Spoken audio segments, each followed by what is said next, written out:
Folks, in this quick video, we're going to be going over the Tampa Bay Buccaneers 2023 regular season schedule that was released just tonight and talking about some of the more interesting things in the schedule overall. The Tampa Bay Buccaneers play the Minnesota Vikings in Week 1, the Chicago Bears in Week 2. Those are both 1 p.m. games.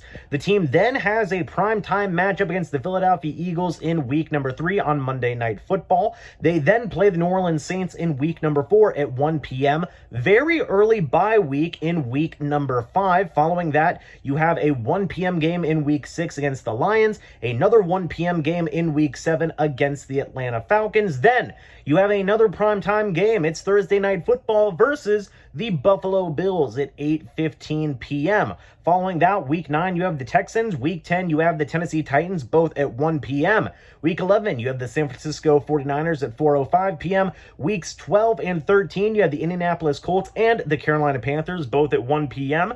Then you have the Atlanta Falcons and the Green Bay Packers in Week 14 and 15, both 1 p.m. games as well. Finally, this season ends off with a 4:05 p.m. game in Week 16 against the Jacksonville Jaguars, a 1 p.m. game on New Year's Eve, I guess I should say. That was a tongue twister, but you have a 1 p.m. game on New Year's Eve against the New Orleans Saints, and then in Week 18, it is to be determined against the Carolina Panthers. A couple of things that really struck out to me. Number one is the early bye week. A Week 5 bye week is much different than what we have seen in the past here from the Tampa Bay Buccaneers, or I guess I should say the schedule makers in the past here for the Buccaneers. Week 5 bye week is pretty darn early, all things considered, and it is certainly notable there. The team is going to be going on a pretty long stretch after that, a 12-game stretch after their bye week. Or I guess I should say, a 13-game stretch after their bye week? That is not going to be an easy situation to have, and that is certainly notable. Will that affect the team in regards to fatigue, injuries, all those different types of things? I think you can make an argument that the answer would be yes. The second thing you got to talk about is a lack of primetime games. The Buccaneers only have 2. You have that Monday Night Football game against the Philadelphia Eagles, and then you have that Thursday Night Football game in Week 8 against the Buffalo Bills. This is where you see that Tom Brady effect really come into play, folks. Only 2 primetime games. Remember, basically all of the last 3 years, the Buccaneers were getting every single primetime game under the sun.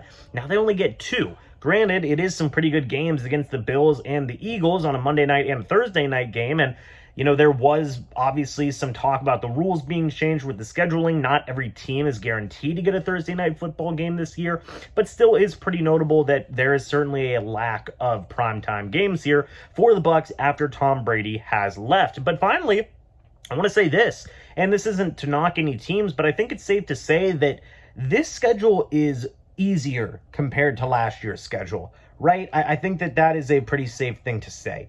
Yes, you do play the Eagles, you do play the Bills, you do play the 49ers, you do play some of those other tough teams that always play you tough, like the Saints and whatnot. The Jaguars are a young and emerging team, but you also play a lot of teams that have some question marks and are certainly winnable games, I feel like. The Atlanta Falcons twice this year, the Carolina Panthers twice this year, you play the Bears, the Vikings are certainly in a little bit of a flux right now. You have the Texans, you have the Titans, you have the Colts, you have the Packers without Aaron Rodgers. Like, there are certainly some winnable games there, in my opinion. I believe that it is certainly an easier schedule than last year, very much comparatively so, and I think the Buccaneers definitely have a good amount of winnable games on their slate this year compared to the past couple of seasons, which I think is a very good, very encouraging thing to see.